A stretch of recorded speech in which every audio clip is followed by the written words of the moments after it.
Hello and welcome to Studio 415. On today's show, you will see how two Carroll grads are taking a school project and turning it into a small business. You'll hear how the music of a current Carroll student and meet his band. And you'll get an update on the tennis and lacrosse teams. All of that and more coming up next.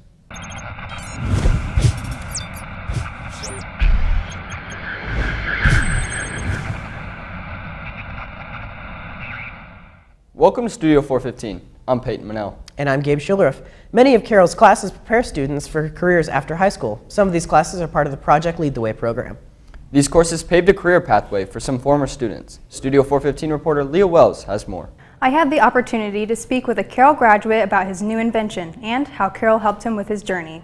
Both compact and collapsible, the Bike Leech is a bike rack that launched the careers of two Carroll High School graduates. Joshua Shearer and Skylar Putt both graduated from Carroll in 2012 and have since then attended Purdue University to earn degrees in engineering. This led them to further a project they began while attending Carroll that is now in its final stages.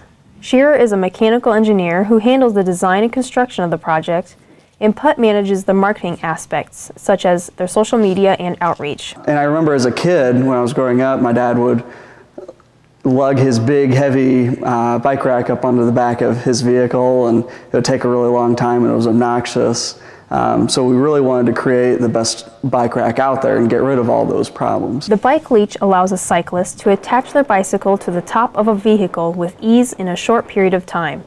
Currently, the Bike Leech is made of strong magnets and Velcro. With each test run, the design improves on durability and simplicity. The planned future prototype consists of a small 3D printed device that will make the process even easier. The rack is small and portable for quick removal and can be placed on any car that meets the few requirements. Bike Leech uses magnets to attach to the vehicle, so you have to have a metallic surface that's not aluminum in order to attach to it. So most compact vehicles fit that requirement. And you also have to have a vehicle that doesn't have geometry already up there that would obstruct the bike from being able to rest on it. They credit their success in creating the Bike Leech to the Project Lead the Way classes here at Carroll. PLTW is a program of pre-engineering classes that gives students a chance to explore the field before attending college. This is a way for them to decide whether or not they enjoy it and want to continue after high school. This opportunity was a resource that allowed both Shearer and Putt to begin their careers ahead of time. He chose a problem that existed in his life of not having bike racks readily accessible, and he started the creation of the project in class. So he made a prototype. He and his team took it out and tested it, and then they presented their findings to a group of engineers here in the community. Although the PLTW classes guided them through the project, there were difficulties to overcome. The team needed to run various trials and test runs to work out the issues with each prototype.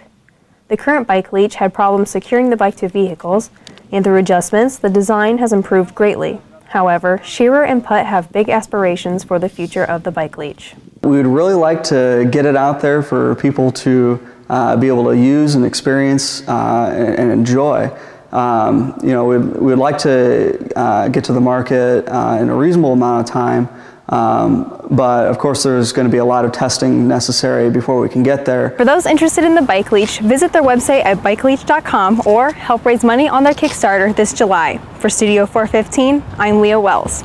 Two Carroll students won an award this past Friday at the Concordia Comedy Film Festival. Jaden Brown and Amelia Cisna earned third place with their video titled 1 to 1 to 1, which parodies the NAC's laptop policy by saying that students will also be issued their own teacher. 3 other CHS students recently won an award as well. Nolan Smith, Alex Grove, and John Workman earned second place overall in the Titan Business Simulation Regional Tournament, which qualifies them for the National Titan Tournament. Connor Villanueva, Dylan Yates, and James Dumas also finished third in that competition.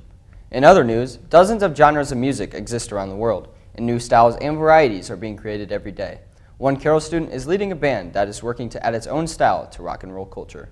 Studio 415 reporter Ethan Honeycutt joins us in the studio for more on this story. I had the chance to take a deeper look into Overlook, a band ran by 4 high school students trying to show the world what they are capable of and communicate their unique sound.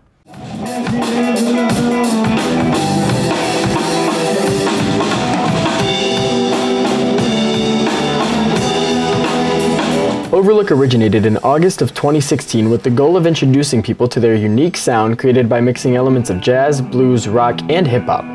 They say they see themselves as taking traditional aspects of music and putting them in a modern context. The band is led by lead guitarist and vocalist Carson Bowl and includes Jimmy Haynes on keyboard and vocals, Colin Christensen on drums, and Sam Bellavance on bass. Carson originally initiated contact between the band members to see if he could get something started around the Fort Wayne music scene. I DM'd Colin and I was like, hey, you just want to play sometime and like see what happens? And he's like, well, actually, I'm starting a group with this guy named Jimmy Haynes and we need a guitar player and a singer. So I was like, yeah, I'll do it. So we got together and they brought Sam along because he plays bass really well, and it just kind of clicked. It just felt really good and we just kind of went off from there. All of the band members had chemistry before music became their priority. This made the overlooked aspects of creating a band, such as coming up with a name, very easy. We're all really big movie fans, and Jimmy is really into like Kubrick, and we were watching The Shining, and he's like, well, Overlook is the name of the hotel in The Shining, and he's like, that sounds really cool. So he wasn't sure if we were going to be like the Overlooks at first or the Overlook, but we're like, that's too much, so we're just Overlook instead. After being together for only just over a year, the band has already been successful and officially recorded and published their first EP released on Apple Music. They're currently working on releasing their first full album. In the meantime, however, they perform at multiple different venues such as Joseph Dequee's, the Trolley Bar, and a number of private events. They also play for a number of charities and local events such as the March for Our Lives protest in March. May 5th, we're going to be playing at Canterbury High School again for another fundraiser for the Dominican Republic. We're also going to be playing June 2nd downtown for the Beatles anniversary. That'll be fun. It's going to be all Beatles music. Should be a great time with a bunch of other bands that are really good too. While there are dozens of bands throughout Fort Wayne, Overlook sees themselves as a sort of standout from the rest. I just think like all the different things we get our inspiration from, and the fact that we're so much younger than all the bands in Fort Wayne. All the bands in Fort Wayne are probably in like their 30s or 40s, and then we show up to bars, because you can play at a bar in any age, and people are just like, who are these kids? And we're just, I guess you could say we're a lot more energetic on stage than some of the older people. Even though the band has already been successful, there have been many obstacles in their way, including school, jobs, and various other commitments.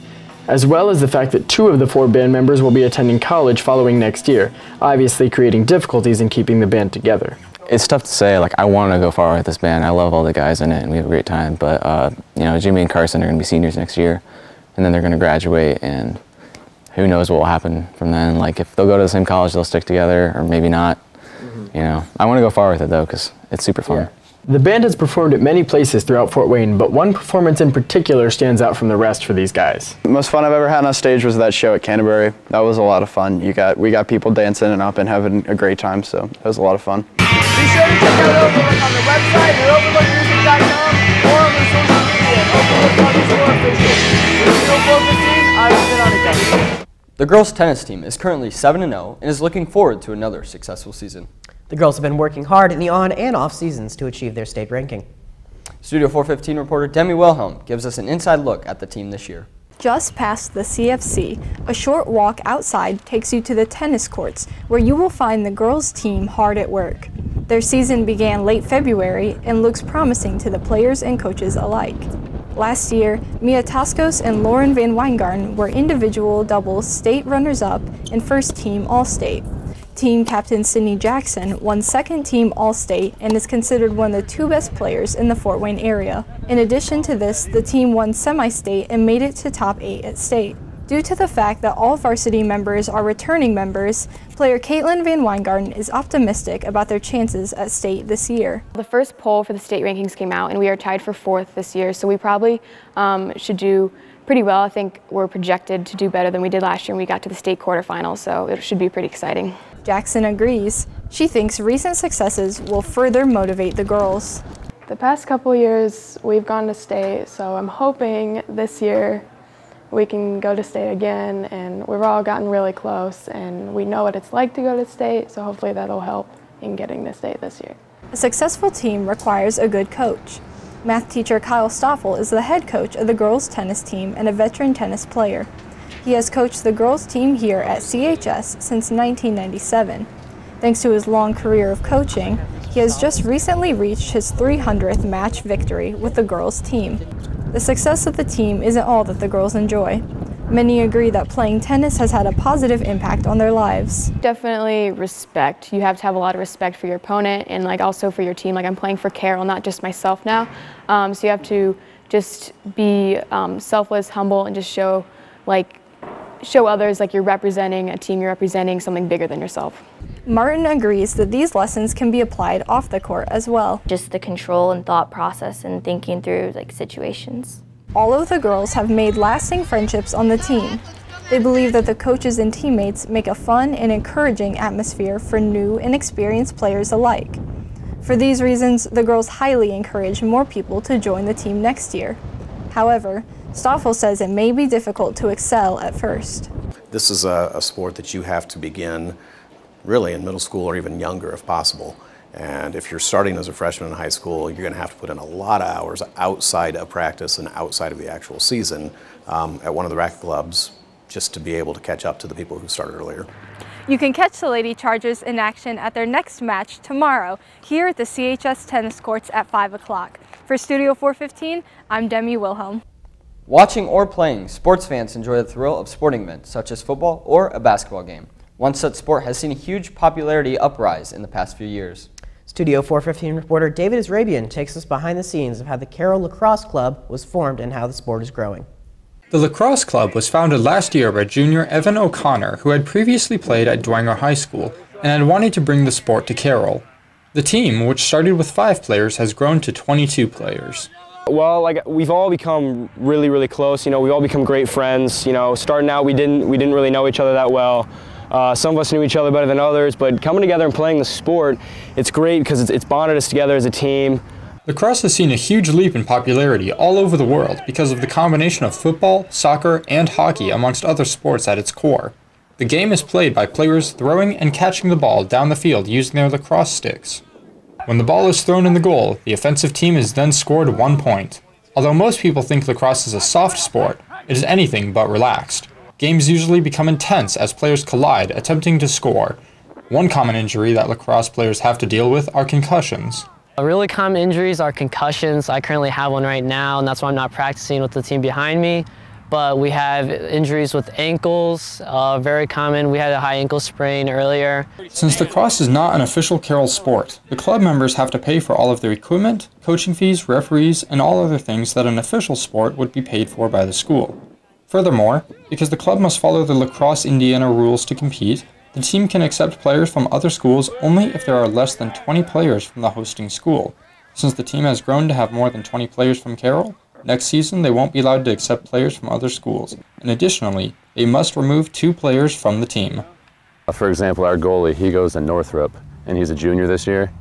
And this year we have more than 20 players from Carroll, so next year he will no longer be on the Carroll team, and he'll be left without a team to play for, unless Northrop decides to make a team. While this regulation is considered unpopular, the reason it is imposed is so that the schools and players will have an incentive to start their own teams, creating more opportunities to play across Indiana. The Lacrosse Club practices every weekday here at Perry Hill from 5 to 7. Come join us down tomorrow at Homestead at 6 p.m. for their next game. For Studio 415, I'm David Israbian. That's all we have for today. Thanks for watching. Check out our other videos on YouTube. Search for Carroll High School TV Department. For all of us here at Studio 415, have a great week, Carroll.